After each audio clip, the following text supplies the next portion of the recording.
കർത്താവായ യേശുക്രിസ്തുവിന്റെ അതിപരിശുദ്ധ നാമം വാഴ്ത്തപ്പെടുമാറാകട്ടെ. ക്രിസ്തീയ വിശ്വാസത്തിലെ ജലസ്നാനം എന്നൊരു വിഷയത്തിന്റെ പഠന പരമ്പരയിലാണ് നാം ആയിരിക്കുന്നത്. ജൂവിഷ് പ്രോസലൈസേഷന് വേണ്ടിയും അതുപോലെ തന്നെ ജൂവിഷ് റിച്വൽ പ്യൂരിറ്റിക്ക് വേണ്ടിയും ഒക്കെ കൊടുത്തിരുന്ന ജലസ്നാനം, അതായത് യഹൂദിയ മതാനുസാരിയായി കൺവേർട്ട് ചെയ്യുമ്പോൾ അവർക്ക് ചെയ്യേണ്ടിയിരുന്ന ജലസ്നാനം, അതുപോലെ അവരുടെ ന്യായപ്രമാണത്തിലെ ശുദ്ധീകരണ ക്രിയകൾക്ക് വേണ്ടി കൊടുത്തിരുന്ന ആ ജലസ്നാനം, അത് എങ്ങനെ ക്രിസ്തീയ വിശ്വാസത്തിലെ മാമോദിസയായും എങ്ങനെ ക്രിസ്ത്യാനിക്ക് അത് ബാപ്റ്റിസം ജലസ്നാനമായി ഒക്കെ പരിണമിച്ചു എന്നുള്ള വിഷയത്തിന്റെ തായ്വേര് അന്വേഷിച്ച് ഉള്ള ഒരു പഠന പരമ്പരയാണ് കഴിഞ്ഞ 12 എപ്പിസോഡുകളിലായി നാം ചെയ്തത്. അതിൽ നിന്നും ക്രിസ്തീയ വിശ്വാസത്തിൽ തിരുവചന അടിസ്ഥാനത്തിൽ പറഞ്ഞിരിക്കുന്ന സ്നാനം ജലസ്നാനമാണോ അതോ പരിശുദ്ധ ആത്മസ്നാനമാണോ എന്ന് നമ്മെ ശ്രദ്ധിക്കുന്നവർക്ക് വളരെ വ്യക്തമായി ഈ വിഷയത്തിൽ അസന്നിഗ്ധമായി കാര്യങ്ങൾ മനസ്സിലാക്കിയിരിക്കുന്നു. അതേ വിഷയം തന്നെ കണ്ടിന്യൂ ചെയ്ത് ഇന്ന് 13ാമത്തെ എപ്പിസോഡ് കൂടി ചെയ്യുവാൻ ഞാൻ കർത്താവിൽ ശരണപ്പെടുകയാണ്. ഇത് നാം ചിന്തിക്കുന്നത് അപ്പോസ്തല പ്രവൃത്തികൾ 19-ാം അധ്യായം അതിന്റെ 1 മുതൽ 7 വരെ വാക്യങ്ങളിൽ പ്രതിപാദിച്ചിരിക്കുന്ന ഒരു സ്നാനമുണ്ട്. അത് ആക്ച്വലി എന്ത് സ്നാനമാണ്? അത് ക്രിസ്തീയ സ്നാനമാണോ?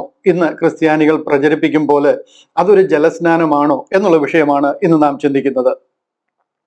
നമ്മുടെ ഇടയിലെ വിശ്വാസികളെന്നും വേർപാടുകാരെന്നും ഒക്കെ അഭിമാനിക്കുന്ന കൂട്ടര് പ്രചരിപ്പിക്കും പോലെ അതൊരു ക്രിസ്തീയ സ്നാനം ആയിരുന്നില്ല. അധികം മുഖവരകളില്ലാതെ ഞാൻ ഇന്ന് വിഷയത്തിലേക്ക് വരുവാനായിട്ട് ആഗ്രഹിക്കുക. ഇവിടെ കാണുന്ന സ്നാനം ഒരു ക്രിസ്തീയ സ്നാനമല്ല. ഇവിടെ പൗലോസ് അപ്പോസ്തലൻ ആരെയും സ്നാനം കഴിപ്പിച്ചിട്ടുമില്ല. ഇത് ക്രിസ്തീയ വിശ്വാസത്തിൽ ജലസ്നാനം വേണം എന്നുള്ളതിന്റെ ഒരു ഉദാഹരണവുമല്ല. ഇവിടെ അങ്ങനെ ഒരു സംഭവമേ നടക്കുന്നില്ല. എന്നാൽ ഇതിനെയെല്ലാം വളച്ചു തിരിച്ച് ക്രിസ്തീയ വിശ്വാസത്തിൽ ജലസ്നാനമുണ്ട്, അതൊരു ഒഴിച്ചുകൂടാൻ പറ്റാത്ത കൽപ്പനയാണെന്നൊക്കെ തെറ്റായിട്ട് മനസ്സിലാക്കിയിരിക്കുന്നവർ പ്രചരിപ്പിച്ചിരിക്കുന്ന ഒരു പഠിപ്പിക്കലാണ് ഈ അപ്പോസ്തല പ്രവൃത്തികൾ 19-ാം അധ്യായത്തിന്റെ 1 മുതൽ 7 വരെ കാണുന്ന ഭാഗങ്ങളിൽ ഒരു വലിയ ജലസ്നാനം നടക്കുന്നു. ഒരു കൂട്ടരെ ജലസ്നാനം നടത്തിച്ച് എഫെസോസിൽ ഒരു സഭ ആരംഭിക്കുന്നു എന്നൊക്കെ പഠിപ്പിച്ചു വെച്ചിരിക്കുന്നത്. ഇവിടുത്തെ സത്യാവസ്ഥ എന്താണെന്നാണ് നാം ചിന്തിക്കുവാനായിട്ട് പോകുന്നത്. പല പഠനങ്ങളിലും പല എപ്പിസോഡുകളിലും ഒക്കെ ഞാൻ ഈ വിഷയം പ്രതിപാദിച്ചിട്ടുണ്ട്. എന്നിരുന്നാലും ഇതൊരു തുടർമാനമായ ഒരു പരമ്പരയായിട്ടുള്ളൊരു പഠനമാകിയാൽ ഞാൻ ഈ വിഷയം വിടണ്ട എന്ന് കരുതി ഇത് വീണ്ടും ആ പഠന പരമ്പരയിൽ ചേർക്കുകയാണ്. ഇവിടെ ഞാൻ അപ്പോസ്തല പ്രവൃത്തികൾ ഒന്ന് വായിച്ചു തുടങ്ങാം. 19-ാം അധ്യായം അതിന്റെ 1 മുതൽ 9 വരെയുള്ള 1 മുതൽ 7 വരെയുള്ള വാക്യങ്ങൾ വായിച്ചിട്ട് നമുക്ക് ഈ വിഷയത്തിലേക്ക് മടങ്ങി വരാം. അപ്പോസ്തല പ്രവൃത്തികൾ 19-ാം അധ്യായം 1-ാം വാക്യം. അപ്പല്ലോസ് കൊരിന്തിലിരിക്കുമ്പോൾ പൗലോസ് ഉൾപ്രദേശങ്ങളിൽ കൂടി സഞ്ചരിച്ചു എഫെസോസിലെത്തി ചില ശിഷ്യന്മാരെ കണ്ടു. നിങ്ങൾ വിശ്വസിച്ചിട്ട് പരിശുദ്ധാത്മാവിനെ പ്രാപിച്ചുവോ എന്ന് അവരോട് ചോദിച്ചതിന് പരിശുദ്ധാത്മാവ് ഉണ്ടെന്ന് പോലും ഞങ്ങൾ കേട്ടിട്ടില്ല എന്ന് അവർ പറഞ്ഞു. എന്നാൽ ഏതായിരുന്നു നിങ്ങളുടെ സ്നാനം എന്ന് അവൻ അവരോട് ചോദിച്ചതിന് യോഹന്നാന്റെ സ്നാനം എന്നവർ പറഞ്ഞു. അതിന് പൗലോസ് യോഹന്നാൻ മാനസാന്തര സ്നാനം അത്രേ കഴിപ്പിച്ചു, തന്റെ പിന്നാലെ വരുന്നവനായ യേശുവിൽ വിശ്വസിക്കണം എന്ന് ജനത്തോട് പറഞ്ഞു എന്ന് പറഞ്ഞു. ഇത് കേട്ടാറെ അവർ കർത്താവായ യേശുവിന്റെ നാമത്തിൽ സ്നാനമേറ്റു. പൗലോസ് അവരുടെ മേൽ കൈവച്ചപ്പോൾ പരിശുദ്ധാത്മാവ് അവരുടെ മേൽ വന്നു. അവർ അന്യഭാഷകളിൽ സംസാരിക്കുകയും പ്രവചിക്കുകയും ചെയ്തു. ആ പുരുഷന്മാരെല്ലാം കൂടി 12ഓളമായിരുന്നു. ഞാൻ ഇവിടെ നിർത്തുകയാണ്. നമ്മുടെ വിഷയം നമുക്ക് പഠിക്കുവാനായിട്ട് ഈ 7 വരെ വായിച്ചു കഴിഞ്ഞാൽ പ്രാരംഭമായിട്ട് നമുക്ക് ഇതിനെക്കുറിച്ചൊരു ധാരണ ലഭിക്കും. ഈ വിഷയത്തിന്റെ ഡീറ്റെയിലേക്ക് നമ്മൾ വരാനായിട്ട് പോവുകയാണ്. ഇവിടെ പറയുകയാണ് അപ്പല്ലോസ് കൊരിന്തിലിരിക്കുമ്പോൾ. ഈ അപ്പല്ലോസ് എന്ന് പറയുന്ന ഒരു പുതിയ ക്യാരക്ടറെ ഇവിടെ ഇൻട്രൊഡ്യൂസ് ചെയ്യുകയാണ്. അപ്പല്ലോസ് കൊരിന്തിലിരിക്കുമ്പോൾ ഈ പറയുന്ന താഴോട്ട് പറയാൻ പോകുന്ന വിഷയങ്ങളുമായിട്ട് ഡയറക്റ്റ് നമ്മൾ നോക്കുമ്പോൾ ഒരു കണക്ഷനും ഇല്ലെന്ന് തോന്നുമെങ്കിലും വളരെ കണക്ഷൻ ഉള്ള ഒരാളാണ് ഈ അപ്പല്ലോസ്. ഞാൻ വിവരിക്കാം. അപ്പല്ലോസ് കൊരിന്തിലിരിക്കുമ്പോൾ പൗലോസ് ഉൾപ്രദേശങ്ങളിൽ കൂടി സഞ്ചരിച്ചു എഫെസോസിലെത്തി ചില ശിഷ്യന്മാരെ കണ്ടു. ഞാനിവിടെ ഇതിന്റെ ഒരു മാപ്പ് ഒന്ന് കാണിക്കുന്നത് നല്ലതായിരിക്കും. പൗലോസ് അപ്പോസ്തലന്റെ മിഷണറി യാത്രയുടെ മാപ്പാണിത്. ഇതിൽ നമ്മൾ നോക്കിക്കഴിഞ്ഞാൽ ഇതിന്റെ ഈ 3ാമത്തെ ഇത് കണ്ടില്ലേ, ഇവിടെ ഈ 3ാമത്തെ ഈ പിങ്ക് അല്ലല്ലോ, ഈ violet, Paul's third missionary journey, ഈ വയലറ്റ് കളറിൽ കാണിച്ചിരിക്കുന്നതാണ് പൗലോസ് അപ്പോസ്തലന്റെ 3ാമത്തെ മിഷണറി ജേർണി. നമുക്ക് ഇവിടെ ഈ അന്ത്യോക്യയിലെ പിസിദ്യയിൽ നിന്ന് ആരംഭിക്കാം. ഇവിടെ കണ്ടില്ലേ അന്ത്യോക്യയിലെ പിസിദ്യ ഈ പോയിന്റ് ആണ്. ഇവിടെ നിന്നും ഫ്രിഗ്യ എന്ന് പറയുന്ന സ്ഥലമാണ്. ഈ ഫ്രിഗ്യ എന്ന് പറയുന്ന സ്ഥലത്തിൽ കൂടി ഉൾപ്രദേശങ്ങളിൽ കൂടി സഞ്ചരിച്ച് ഇവിടെ എഫെസോസിലെത്തുക. എഫെസോസ് എന്ന് പറയുന്ന ഒരു ഭയങ്കര തുറമുഖ പട്ടണമാണ്. അന്നത്തെ ഈസ്റ്റേൺ ഏഷ്യ അല്ലെന്നുണ്ടെങ്കിൽ ഈ മൈനർ ഏഷ്യ എന്ന് പറയുന്ന ഈ മൈനർ ഏഷ്യയുടെ ക്യാപിറ്റൽ എന്ന് വേണേൽ പറയാവുന്ന രീതിയിൽ എഫസോസ് വളരെ പ്രശസ്തമാണ്. വളരെ വളരെ ഇമ്പോർട്ടൻ്റ് ആയിട്ടുള്ള ഒരു തുറമുഖ പട്ടണമാണ് എഫസോസ്. ഇവിടെ എത്തിച്ചേർന്നിരിക്കുക. പോൾ ഉൾപ്രദേശങ്ങളിൽ കൂടി സഞ്ചരിച്ച് എഫസോസിൽ എത്തിച്ചേർന്നു. ഇതാണ് ഇവിടുത്തെ ഈ ലൊക്കേഷൻ എഫസോസ് എന്ന് പറയുന്നത്. ഇവിടെ നിന്നും പോൾ ആ മൂന്നാമത്തെ മിഷണറി യാത്ര കണ്ടിന്യൂ ചെയ്ത് പിന്നീട് അവസാനം കൊരിന്തിൽ വരെ എത്തുകയും കൊരിന്തിൽ നിന്ന് മടങ്ങി പോരുകയൊക്കെ ചെയ്യുന്നതായിട്ടുണ്ട്. പക്ഷെങ്കിൽ പോകുന്ന പോക്കിൽ ഇവിടെ വരിക എഫസോസിൽ എത്തുകയാണ്. ഇതാണ് സാഹചര്യം. നമുക്ക് തുടർമാനമായിട്ട് വീണ്ടും വായിക്കാം. അപ്പല്ലോസ് കൊരിന്തിലിരിക്കുമ്പോൾ, ആ സമയത്ത് അപ്പല്ലോസ് ഇവിടെ ഇല്ല, അപ്പല്ലോസ് കൊരിന്തിലാണ്. കൊരിന്ത് എന്ന് പറയുന്നത് ഈ ഭാഗത്തായിട്ടാണ് വരുന്നത്. കൊരിന്താണ്, ഇത് ഗ്രീസിലാണ്. എഫസോസിലാണ് ഈ സംഗതി നടക്കുന്നത്. അപ്പല്ലോസ് കൊരിന്തിലിരിക്കുക. പണ്ട് അപ്പല്ലോസ് എഫസോസിലായിരുന്നു. എഫസോസിൽ നിന്നും അപ്പല്ലോസിനെ ഈ കൊരിന്തിലേക്ക് അയച്ചിരിക്കുക, അവിടുത്തെ പ്രവർത്തനങ്ങൾക്ക് വേണ്ടി കൊരിന്തിലേക്ക് അയച്ചിരിക്കുക. അദ്ദേഹം കൊരിന്തിലിരിക്കുമ്പോൾ പൗലോസ് എഫസോസിലെത്തി. ഉൾപ്രദേശങ്ങളിൽ കൂടി സഞ്ചരിച്ച് പൗലോസ് എഫസോസിലെത്തി. അവിടെ വന്നു കഴിഞ്ഞപ്പോൾ അവിടെ ചില ശിഷ്യന്മാരെ കണ്ടു. 2, നിങ്ങൾ വിശ്വസിച്ചിട്ട് പരിശുദ്ധാത്മാവിനെ പ്രാപിച്ചുവോ എന്ന് അവരോട് ചോദിച്ചതിന് പോൾ പറയുന്നത്, നിങ്ങൾ വിശ്വസിച്ചാൽ അന്നേരമേ പരിശുദ്ധാത്മാവിനെ പ്രാപിക്കണം. പരിശുദ്ധാത്മാവ് നിങ്ങളുടെ മേൽ വരും. പരിശുദ്ധാത്മാവിനാൽ നിങ്ങളെ മുദ്രയിടും. The moment you trust in the death, burial and resurrection of Jesus Christ, you will be sealed by the holy spirit. അത് പോളിന് അറിയാവുന്നതുകൊണ്ടാണ് പോൾ ചോദിക്കുന്നത്, have you received holy spirit since you believed എന്ന് ചോദിക്കുക. നിങ്ങൾ വിശ്വസിച്ചിട്ട് പരിശുദ്ധാത്മാവിനെ പ്രാപിച്ചു എന്നവരോട് ചോദിച്ചതിന്, പരിശുദ്ധാത്മാവ് ഉണ്ടെന്ന് പോലും ഞങ്ങൾ കേട്ടിട്ടില്ല എന്നവർ പറഞ്ഞു. ഇവിടുത്തെ രംഗം അതാണ്. അവർക്ക് അങ്ങനെ ഒരു വിഷയത്തെക്കുറിച്ച് വലിയ അറിവില്ല, പരിശുദ്ധാത്മാവ് അങ്ങനെ പ്രാപിക്കും എന്നുള്ളത്. കാര്യം അവർ പഴയ നിയമത്തിൽ അങ്ങനെ പരിശുദ്ധാത്മാവ് പ്രാപിക്കുന്നത് പുരോഹിതന്മാരും രാജാക്കന്മാരും പ്രവാചകന്മാരും, ഈ 3 കാറ്റഗറിയുടെ മേൽ മാത്രമേ പരിശുദ്ധാത്മാവ് വരത്തുള്ളൂ. സാധാരണക്കാരായ അവരുടെ മേൽ പരിശുദ്ധാത്മാവ് വരുമോ എന്നുള്ളതിനെ കുറിച്ച് അവർക്ക് വലിയ അണ്ടർസ്റ്റാൻഡിങ് ഐഡിയ ഇല്ല. അതുകൊണ്ടാണ് അവർ പറഞ്ഞത് അങ്ങനെ വരുമെന്നൊന്നും ഞങ്ങൾ കേട്ടിട്ടില്ല, പരിശുദ്ധാത്മാവിനെ കുറിച്ച് അതിൽ കൂടുതൽ ഡീറ്റെയിൽ നമുക്ക് അറിയത്തില്ല എന്ന് പറയുക. എന്നാൽ ഏതായിരുന്നു നിങ്ങളുടെ സ്നാനം എന്നവർ ചോദിച്ചതിന് അവൻ അവരോട് ചോദിച്ചു. അപ്പോൾ അവരോട് ചോദിക്കുക, പരിശുദ്ധ ആത്മാവിനെ കുറിച്ച് അത്രമാത്രം അറിവേ നിങ്ങൾക്കുള്ളൂ എന്നുണ്ടെങ്കിൽ നിങ്ങൾ എന്ത് സ്നാനമാണ് സ്വീകരിച്ചതെന്ന് ചോദിച്ചു. അതിന് പറയാണ് യോഹന്നാന്റെ സ്നാനം എന്നവർ പറഞ്ഞു. യോഹന്നാൻ സ്നാപകൻ കഴിപ്പിച്ച സ്നാനമാണ് ഞങ്ങൾ സ്വീകരിച്ചതെന്ന് അവർ പറയുകയാണ്. ഇവിടെയാണ് വിഷയം. ഈ ഒരു അധ്യായത്തെ നമ്മൾ വളരെ ക്ലിയർ ആയിട്ടും മനസ്സിലാക്കി പോകണം. ഇവിടെ എന്തുകൊണ്ടാണ് ഇവർ യോഹന്നാന്റെ സ്നാനം വരെ അറിയത്തുള്ളൂ എന്ന് പറയുന്നത്? ഞാൻ പറഞ്ഞല്ലോ, ഈ അപ്പല്ലോസ് എന്ന് പറയുന്ന വ്യക്തി ഇപ്പൊ കൊരിന്തിലാണെങ്കിലും അദ്ദേഹത്തിന് ഈ ഒരു ഗ്രൂപ്പുമായിട്ടൊരു വലിയ കണക്ഷൻ ഉണ്ട്. കാര്യം എന്താണെന്ന് ചോദിച്ചു കഴിഞ്ഞാൽ, അദ്ദേഹം ഒരു വലിയ ഒരു ആത്മീയനായിരുന്നു. യഹൂദിയ വിശ്വാസത്തിലെ ഒരു വലിയ ആത്മീയനായിരുന്നു ഈ അപ്പല്ലോസ് എന്ന് പറയുന്നത്. അദ്ദേഹം അലക്സാണ്ട്രിയ, ഞാൻ ആ പിക്ചർ ഒന്നും എടുത്ത് കാണിക്കാം നിങ്ങൾക്ക് ഈ കാര്യങ്ങൾ പെട്ടെന്ന് അതിനെ ഒന്ന് കണക്ട് ചെയ്യാൻ വേണ്ടിയിട്ടാണ്. അലക്സാണ്ട്രിയ എന്ന് പറയുന്ന സ്ഥലം ഇവിടെയാണ്. അലക്സാണ്ട്രിയ എന്ന് പറയുന്നത് ഇവിടാണ്. ഇതാണ് അലക്സാണ്ട്രിയ. ഈജിപ്തിലെ ഒരു പ്രധാന സ്ഥലം ഈ അലക്സാണ്ട്രിയ എന്ന് പറയുന്നത്. ഈ അലക്സാണ്ട്രിയക്കാരനാണ്. അലക്സാണ്ട്രിയന്ന് അദ്ദേഹം ഇവിടെ എത്തിയിരിക്കുക, എഫസോസിൽ എത്തിയിരിക്കുക അലക്സാണ്ട്രിയക്കാരൻ. ഇതുപോലെ ഒത്തിരി ഇവർ ഉലകം മുഴുവൻ ചിതറി പാർക്കുന്നവരാ. ഈ പോൾ ഇവിടെ താമസിച്ചിരുന്നത് അക്വിലാസിന്റെ കൂടെയും പ്രിസ്കില്ലയുടെ കൂടെയും ആയിരുന്നു കൊരിന്തില്. അവര് ബിദുന്യ പൊന്തോസുകാരായിരുന്നു. മനസ്സിലായോ? ലുദിയ തുയതൈരാക്കാരിയായിരുന്നു. ഇവരെല്ലാം യഹൂദന്മാർ, അതിൽ ഉലകം മുഴുവനും ചിതറി പാർക്കുന്ന പോലെ. അതുപോലെ അലക്സാണ്ട്രിയക്കാരനായിരുന്ന ഒരു അപ്പല്ലോസ് എന്ന് പറയുന്ന ഒരു യഹൂദൻ എഫസോസിലെത്തി കഴിഞ്ഞപ്പോൾ അദ്ദേഹത്തെ കുറിച്ച് ഒരു അല്പം ഒന്ന് അറിഞ്ഞിരിക്കുന്ന ഈ വിഷയം കൂടുതൽ മനസ്സിലാക്കാൻ കാരണമാകും. അപ്പല്ലോസിനെ കുറിച്ച് അതിന്റെ തലേ അധ്യായത്തിൽ പറയുന്നുണ്ട്. 24 മുതലുള്ള വാക്യം നോക്കിക്കഴിഞ്ഞാൽ അപ്പല്ലോസിനെ കുറിച്ച് പറയുന്നുണ്ട്. ഞാനൊന്ന് വായിച്ച് കേൾപ്പിക്കാം. 18ാമത്തെ അധ്യായം, 19ആണ് നമ്മുടെ വിഷയം. 18 തലേ അധ്യായം, 18ാമത്തെ അധ്യായത്തിന്റെ അവസാന ഭാഗങ്ങൾ, അതിന്റെ ഒരു 4 വാക്യം ഞാൻ വായിച്ച് കേൾപ്പിക്കാം. അവിടാണ് ഈ അപ്പല്ലോസ് ആരാണെന്ന് പറയുന്നത്. അപ്പല്ലോസ് അലക്സാണ്ട്രിയക്കാരനായി വാഗ്വൈഭവവും, അതായത് നല്ലവണ്ണം സംസാരിക്കാൻ ശേഷിയുള്ള, കഴിവുള്ള, തിരുവെഴുത്തുകളിൽ സാമർഥ്യമുള്ള അപ്പല്ലോസ് എന്ന് പേരുള്ള ഒരു യഹൂദൻ എഫസോസിലെത്തി. അലക്സാണ്ട്രിയക്കാരനാണ്, എഫസോസിലെത്തിയിരിക്കുകയാണ്. വാഗ്വൈഭവം ഉണ്ട്, തിരുവെഴുത്തുകളിൽ നല്ല സാമർഥ്യമുണ്ട്. അപ്പല്ലോസ് എന്ന് പേരുള്ള യഹൂദനാണ്.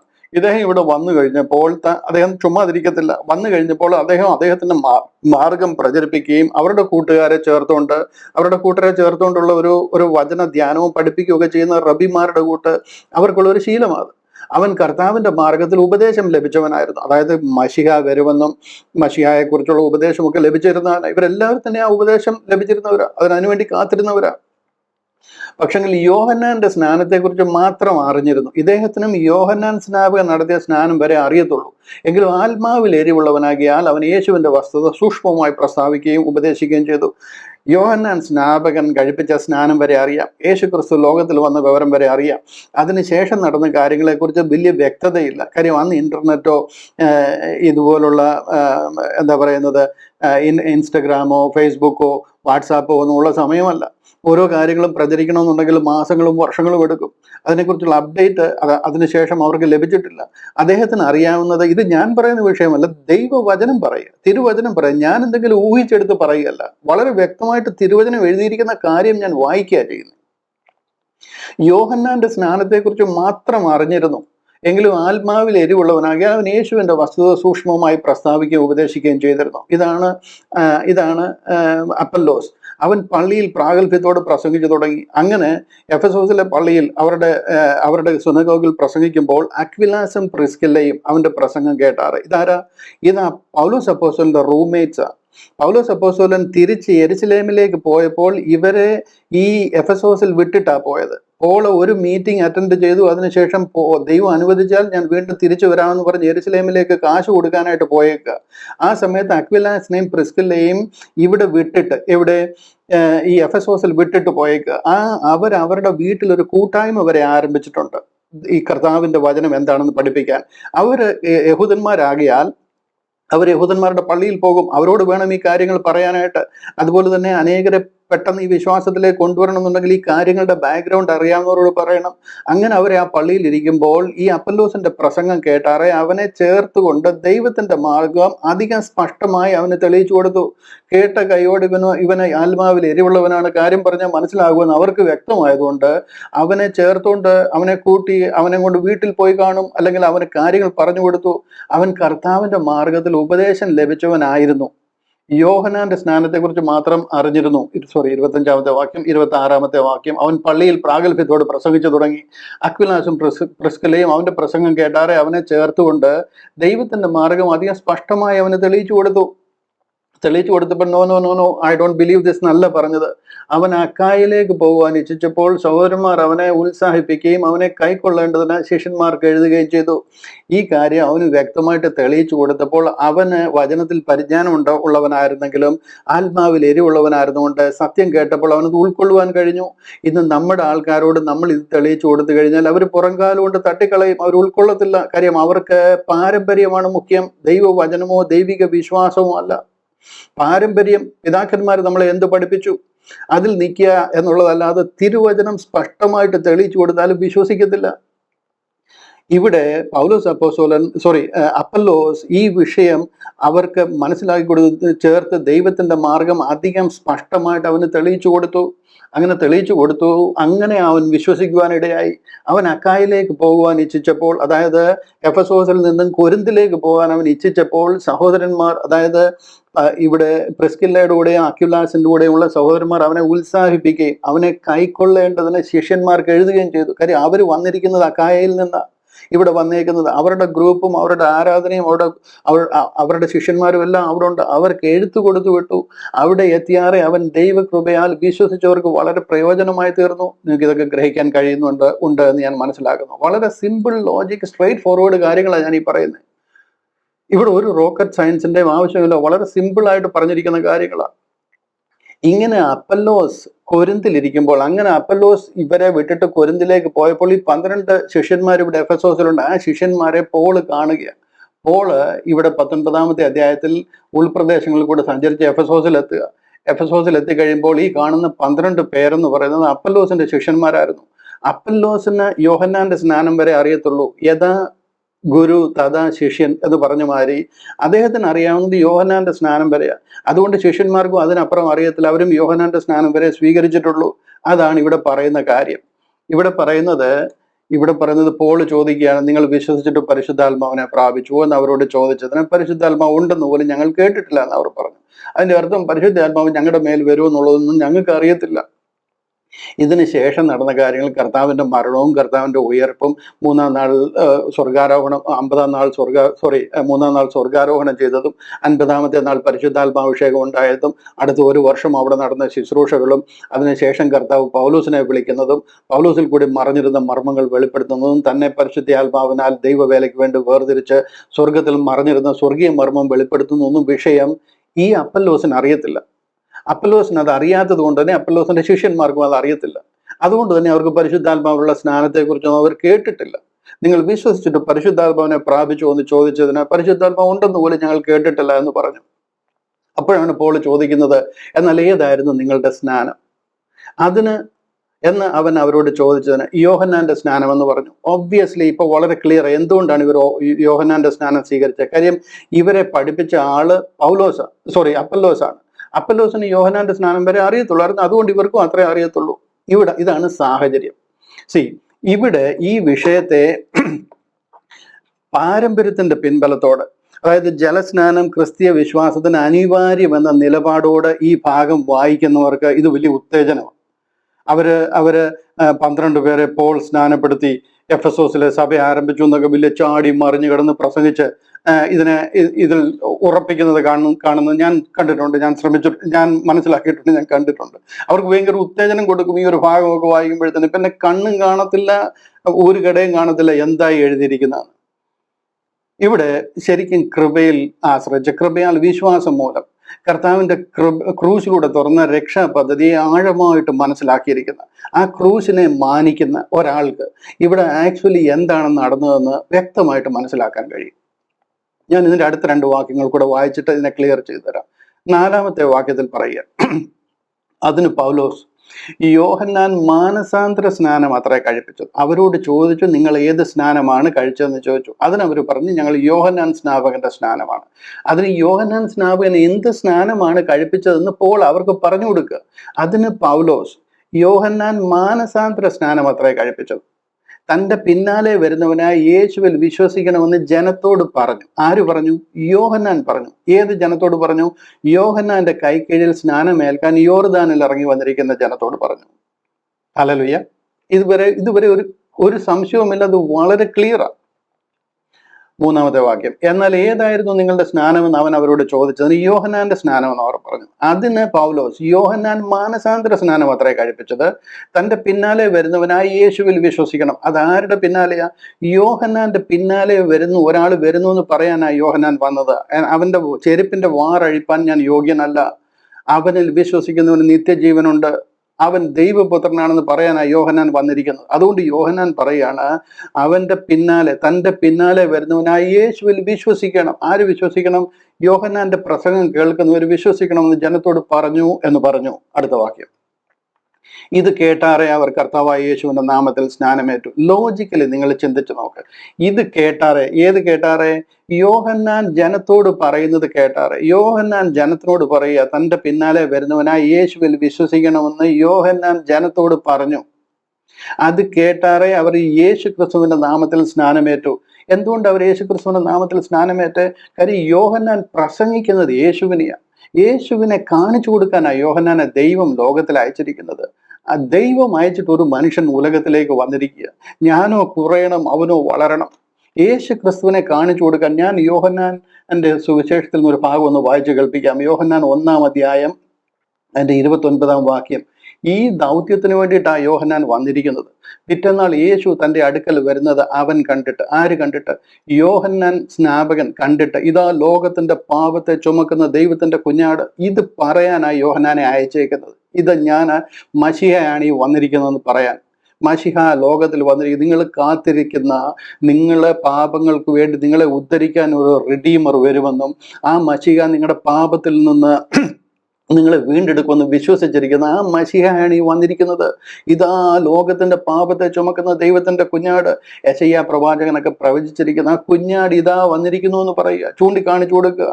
അടുത്തത്, എൻ്റെ പിന്നാലെ ഒരു പുരുഷൻ വരുന്നു, അവൻ എനിക്ക് മുമ്പേ ഉണ്ടായിരുന്നതുകൊണ്ട് എനിക്ക് മുമ്പനായി തീർന്നു എന്ന് ഞാൻ പറഞ്ഞവൻ ഇവൻ തന്നെ.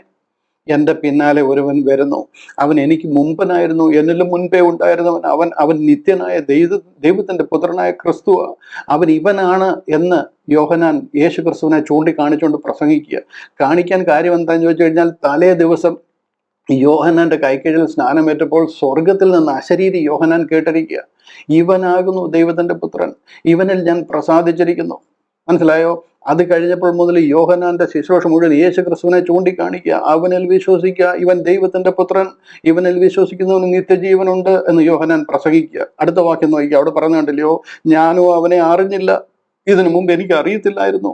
എങ്കിലും അവൻ ഇസ്രായേലിന് വെളിപ്പെടേണ്ടതിന് ഞാൻ വെള്ളത്തിൽ സ്നാനം കഴിപ്പിക്കാൻ വന്നിരിക്കുന്നു എന്ന് പറഞ്ഞു. പൗലോസ് അപ്പോസ്തലൻ ഇത് ആ 12 പേരോട് എക്സ്പ്ലെയിൻ ചെയ്ത് കൊടുക്കുക. കാര്യം എന്താണെന്ന് ചോദിച്ചു കഴിഞ്ഞാൽ, യേശു ക്രിസ്തുവിനെ കുറിച്ച് പൗലോസ് അപ്പോസ്തലന് ഈ 12 പേരോട് പറയണം. ആ പറയുന്നതിന് മുമ്പ് കർത്താവിന്റെ മാഹാത്മ്യം എന്താണെന്ന് അവർ ഉൾക്കൊള്ളണം. അതിനു വേണ്ടിയിട്ട് യേശു ക്രിസ്തു ആരാണെന്നും യോഹന്നാൻ സ്നാപകൻ പറഞ്ഞ ആ യേശു ക്രിസ്തു ഇതാണെന്നും പറഞ്ഞിട്ട് വേണം കർത്താവ് കാൽവറിയിലൂടെ സഹിച്ച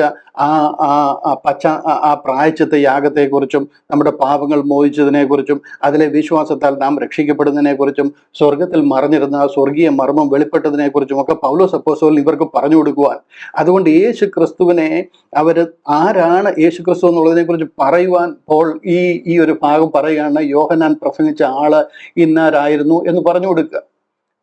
4-ാമത്തെ വാക്യം. അതിന് പൗലോസ് യോഹന്നാൻ മാനസാന്തര സ്നാനം അത്രേ കഴിപ്പിച്ചത്. യോഹന്നാൻ കഴിപ്പിച്ചത് മാനസാന്തര സ്നാനമാണ്. മനസ്സ് പുതുക്കി നിങ്ങൾ ദൈവത്തിലേക്ക് മടങ്ങി വരണം എന്നുള്ള ആ സ്നാനമാണ്. തൻ്റെ പിന്നാലെ വരുന്നവനാ യേശുവിൽ വിശ്വസിക്കണം. ഇതാ യോഹന്നാന്റെ പ്രസംഗ വിഷയം. അത് ജനത്തോട് പറഞ്ഞു. അങ്ങനെ വിശ്വസിക്കണമെന്ന് യോഹന്നാൻ ജനത്തോട് പറഞ്ഞു എന്ന് പോൾ ഇവരോട് പറഞ്ഞു, എന്ന് ജനത്തോട് പറഞ്ഞു എന്ന് പറഞ്ഞു. സിമ്പിൾ കാര്യം. ഇത് തലയിൽ നിന്ന് ഈ പാരമ്പര്യം ഒന്ന് ഇളക്കി മാറ്റി കഴിഞ്ഞാൽ ഈ കാര്യം പറയുന്നത് വ്യക്തമായിട്ട് മനസ്സിലാകും. അടുത്ത വാക്യം നോക്കി, അവിടെ പറയാണ്, ഇത് കേട്ടാറ്. ആര് കേട്ടാറ്? ആരോട് പറഞ്ഞു? യോഹന്നാൻ ജനത്തോട് യോർദാൻ നദിയിൽ തന്റെ കൈക്കീഴിൽ സ്നാനമേൽക്കാൻ വരുന്നവരോടാണ് ഇത് പറഞ്ഞു. ഇത് കേട്ടാറെ അവർ കർത്താവായ യേശുവിന്റെ നാമത്തിൽ സ്നാനമേറ്റു. It's very straightforward, it's very simple.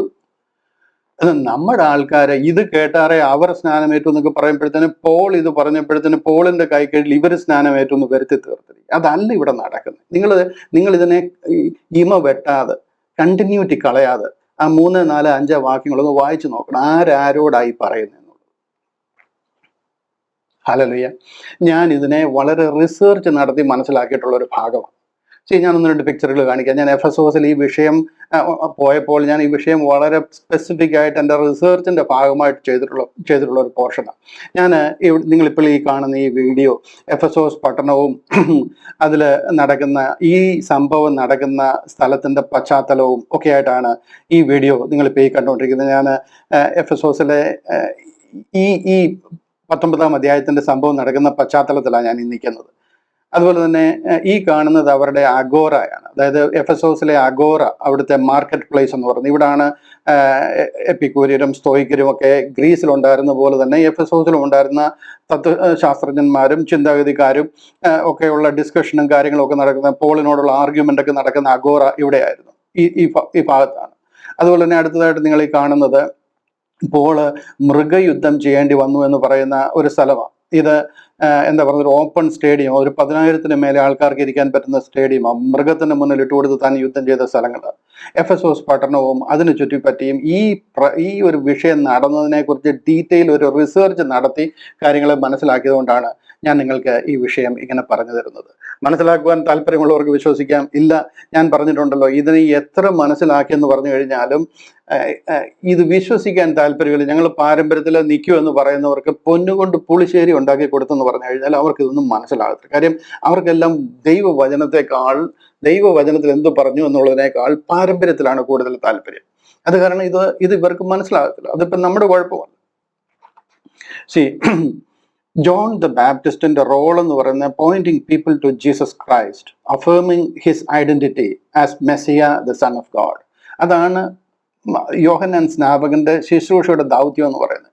ഇവിടെ യോഹന്നാൻ സ്നാപകൻ അത് തന്നെയാണ് ചെയ്യുന്നത്.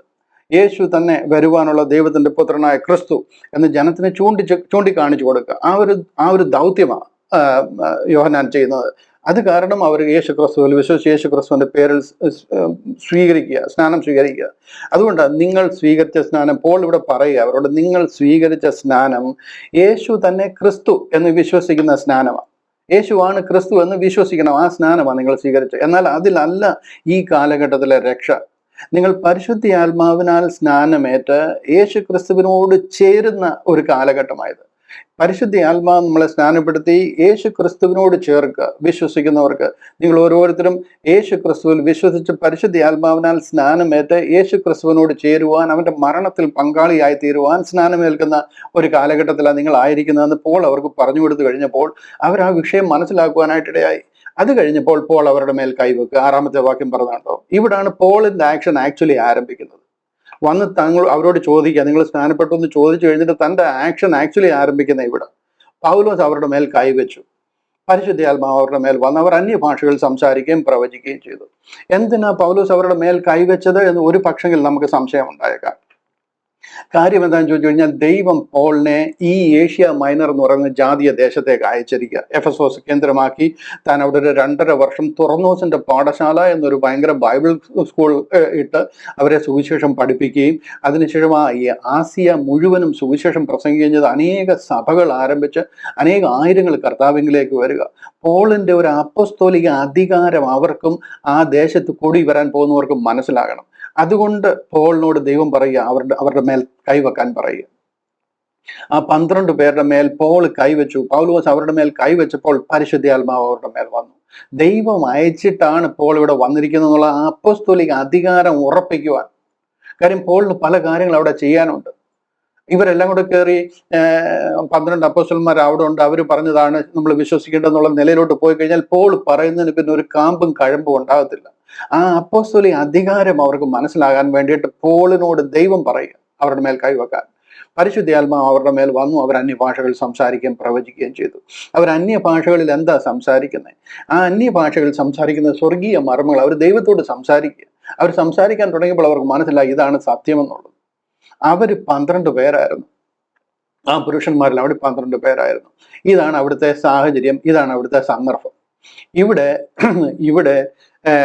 പൗലോസ് അപ്പോസ്തലൻ അവരെ 12 പേരെ സ്നാനപ്പെടുത്തി എന്നൊക്കെ പറയുന്നത് എന്താ പറയുന്നത്? അറിവില്ലായ്മയുടെ ഹൈറ്റ് എന്നല്ലാതെ ഞാൻ എന്താ പറയേണ്ടത്? പൗലോസ് അപ്പോസ്തലൻ എഫെസോസുകാർക്ക് ഇവരെ സ്നാനം കഴിപ്പിച്ച് ഇവരെ ഈ വിശ്വാസത്തിലേക്ക് കൊണ്ടുവന്നതിന് ശേഷം 4-ാം അധ്യായം 5-ാം വാക്യത്തിൽ പറയുന്നത് പോൾ എഫേസർക്ക് എഴുതിയ ലേഖനമാണ്. ഇവരെ സ്നാനം കഴിപ്പിച്ചു നിങ്ങൾ പറയുന്നവർക്ക് എഴുതിയ ലേഖനത്തിൽ പറയാ, കർത്താവ് ഒരുവൻ, വിശ്വാസം ഒന്ന്, സ്നാനം ഒന്ന്, 1 Lord, 1 faith, 1 baptism. പരിശുദ്ധാത്മ സ്നാനം എന്ന് പറയുന്നത് ഒരേ ഒരു സ്നാനമേ ഉള്ളൂ എന്ന് ഈ സഭയ്ക്ക് എഴുതുക. എന്നിട്ട് അവിടെ 12 പേരെ ജലത്തിൽ സ്നാനപ്പെടുത്തി അവരെ ഈ സഭയിൽ ചേർത്തു എന്നാണ് നിങ്ങൾ വിശ്വസിക്കുന്നത്? അടിസ്ഥാനം മുഴുവനും തോണ്ടിയിരിക്കുക. ക്രിസ്തീയ വിശ്വാസത്തിന്റെ കടയ്ക്കൽ കത്തി വെച്ചിരിക്കുക. എന്നിട്ട് പറയുകയാണ് ഇതാണ് പൗലോസ് അവിടെ പഠിപ്പിച്ചത്. എഫെസോസിൽ ഇരുന്ന കൊരിന്ത്യ ലേഖനം എഴുതുന്നത് നിങ്ങൾക്കറിയാമോ? എഫെസോസിലെ ഈ 3-ാമത്തെ മിഷണറി യാത്രയിൽ ഈ തുറന്നോസിന്റെ പാഠശാല പഠനം നടക്കുമ്പോൾ ഇവിടെ ഇരുന്നിട്ടാണ് കൊരിന്ത്യർക്ക് ലേഖനം എഴുതുന്നത്. ആ കൊരിന്ത്യർക്ക് ലേഖനം എഴുതിയപ്പോൾ അതിലെ 1-ാമത്തെ അധ്യായത്തിൽ എഴുതിയിരിക്കുക, എന്നെ സ്നാനം കഴിപ്പിക്കാനല്ല അയച്ചത്. അതിന്റെ മേലെ എഴുതിയിരിക്കുക, ഞാൻ ക്രിസ്പോസിനെയും ഗായോസിനെയും അല്ലാതെ വേറെ ആരെയും സ്നാനം കഴിപ്പിച്ചിട്ടില്ല. And I thank God that I did not baptized any of you. നിങ്ങൾക്ക് മനസ്സിലാകുന്നുണ്ടോ? ഇവിടെ 12 പേരെ സ്നാനം കഴിപ്പിച്ച് എഫെസോസിൽ ഒരു പള്ളി ആരംഭിച്ചിട്ടായി എഴുതുന്നത് ഞാൻ ക്രിസ്പോസിനെയും ഗായോസിനെയും മാത്രമേ സ്നാനം കഴിപ്പിച്ചിട്ടുള്ളൂ എന്ന്. വേദ പണ്ഡിതന്മാരെന്നൊക്കെ അഭിപ്രായപ്പെടുന്നവര് ഈ പാരമ്പര്യത്തിൽ അകപ്പെട്ടു പോയിരിക്കും. അവർക്കൊന്നും ദൈവസ്നേഹം ഇല്ലാഞ്ഞിട്ടോ അല്ലെന്നുണ്ടെങ്കിൽ അവർക്ക് ഈ വചനം മനസ്സിലാകാഞ്ഞിട്ടോ അല്ല. രാവും പകലും അവരെ ഹോണ്ട് ചെയ്യുന്ന വിഷയങ്ങൾ ഇതൊക്കെ. പിന്നെ പാരമ്പര്യത്തിന്റെ പുറത്ത് അവരൊക്കെ ഇതിന് അഡിക്റ്റ് ആയി പോയിരിക്കുക. ഇത്ര ക്ലിയർ ആയിട്ടുള്ളൊരു കാര്യമായത്. അപ്പോസ്തല പ്രവൃത്തികൾ 19-ാം അധ്യായത്തിൽ പോൾ ഇവിടെ ആരെയും സ്നാനപ്പെടുത്തിയിട്ടുമില്ല. ഇവിടെ ഒരു ജലസ്നാനം ഒട്ടും നടന്നിട്ടുമില്ല. ഇതൊരു ക്രിസ്തീയ വിശ്വാസത്തിലെ ജലസ്നാനത്തിന്റെ ഉദാഹരണവുമല്ല. ഇവിടെ നടക്കുന്ന പരിശുദ്ധാത്മ സ്നാനം. അവരോട് ചോദിച്ചു എന്നുള്ളത് ശരിയാ, നിങ്ങൾ ഏത് സ്നാനമാണ് കഴിച്ചെന്നുള്ളത്. അവർ യോഹന്നാന്റേതായിരുന്നു എന്ന് പറഞ്ഞപ്പോൾ യോഹന്നാന്റെ സ്നാനം എന്തായിരുന്നു എന്നൊന്ന് ക്ലാരിഫൈ ചെയ്ത് കൊടുത്തു. ആ ക്ലാരിഫിക്കേഷൻ എന്തിനായിരുന്നു ചോദിച്ചു കഴിഞ്ഞാൽ, ആ യേശു ക്രിസ്തുവിനെ പോളിന് ഇവരോട് പ്രസംഗിക്കണം. അതിന്റെ ബേസ് ഉറപ്പിച്ചിട്ട് വേണം അതിൽ ബിൽഡ് ചെയ്യാനായിട്ട്. അതിനു വേണ്ടിയിട്ട് യേശു ക്രിസ്തു ആരായിരുന്നു എന്നുള്ളത് പ്രസംഗിക്കുവാനായിട്ട് ഒന്ന് ക്ലാരിഫൈ ചെയ്തു കൊടുത്തൊന്നൊരു തെറ്റാണ് പോൾ ഇവിടെ ചെയ്തത്. അതേ പിടിച്ച് കയറിയിരിക്കുകയാണ്. പോൾ ഇവിടെ 12 പേരെ സ്നാനപ്പെടുത്തിയെന്ന് വരുത്തി തീർത്തിരിക്കുക. ഹല്ലേലൂയ. ഇവിടുത്തെ സ്നാനം പരിശുദ്ധാത്മ സ്നാനമാണ്. അത് ദൈവിക പദ്ധതിയിൽ മിസ്റ്ററി റെവലേഷൻ അനുസരിച്ച് പൗലോസ് അപ്പോസ്തലനോട് തുറന്നിരിക്കുന്ന ദൈവിക മാർഗമാണ്. അതിന് യാതൊരു അഭിപ്രായ വ്യത്യാസത്തിന്റെയും ആവശ്യമില്ലാത്ത രീതിയിൽ ക്രിസ്റ്റൽ ക്ലിയർ ആയിട്ട് ഈ അധ്യായത്തിൽ 1 മുതൽ 7 വരെയുള്ള വാക്യങ്ങളിൽ തന്നെ എഴുതിയിരിക്കുക. ദൈവം അത് നിങ്ങൾക്ക് മനസ്സിലാകാൻ നിങ്ങളുടെ കണ്ണ് തുറക്കട്ടെ, നിങ്ങളുടെ ഹൃദയത്തിന് ഒരു വിശാലത ഉണ്ടാകട്ടെ. ഈ സത്യത്തെ മനസ്സിലാക്കുവാൻ ദൈവം നിങ്ങളുടെ ഹൃദയങ്ങളെ തുറക്കുമാറാകട്ടെ. അടുത്ത ആഴ്ചയിൽ പത്രോസ് അപ്പോസ്തലനും യോഹന്നാൻ അപ്പോസ്തലനും യാക്കോബ് യൂദ അപ്പോസ്തലന്മാരൊക്കെ പറഞ്ഞിരിക്കുന്നത് എന്താണ് ഈ വിഷയത്തെക്കുറിച്ചെന്നുള്ള വിഷയം നമ്മൾ അടുത്ത ആഴ്ചയിൽ ചിന്തിക്കും. അതിനുശേഷം ഇതിനെക്കുറിച്ചുള്ള ക്വസ്റ്റ്യൻ ആൻസറും സ്നാനം എന്നുള്ളൊരു വിഷയം അതോടുകൂടി നമ്മൾ ക്ലോസ് ചെയ്യും. ദൈവം നിങ്ങളെ സഹായിക്കട്ടെ സത്യം മനസ്സിലാക്കുവാനും സത്യവചനത്തെ യഥാർത്ഥമായിട്ട് വിശ്വസിക്കുവാനും പ്രചരിപ്പിക്കുവാനും ദൈവം ആത്മാർത്ഥമായ ധൈര്യവും ആത്മീക സ്നേഹവും നിങ്ങൾക്ക് തരട്ടെ എന്ന് പ്രാർത്ഥിക്കുകയും അനുഗ്രഹിക്കുകയും ചെയ്തുകൊണ്ട് വാക്കുകൾക്ക് വിരാമം കുറിക്കുന്നു. കർത്താവിന്റെ കൃപ നമ്മുടെ കൂടെ ഇരിക്കുന്നതാണ്.